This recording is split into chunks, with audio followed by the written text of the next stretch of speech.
చేపల పెంపకంపై ఆధారపడ్డ మత్స్య కార్మికులకు అండగా నిలవాలని రాష్ట్ర ప్రభుత్వం చేప పిల్లల పంపిణీ కార్యక్రమాన్ని ప్రతిష్టాత్మకంగా చేపట్టింది.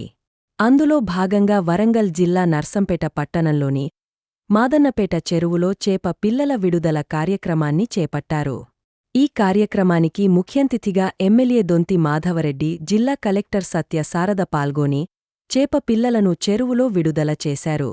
ఈ సందర్భంగా ఎమ్మెల్యే మాట్లాడుతూ నర్సంపేట ప్రాంతంలో కాకతీయుల నాటి అతి పురాతనమైన మాదన్నపేట చెరువులో చేపలు విడుదల చేయడం సంతోషంగా ఉందని, ఈ చేపల పెంపకం ద్వారా చెరువుపై ఆధారపడిన మత్స్య కార్మికులకు లబ్ధి చేకూరుతుందని అన్నారు.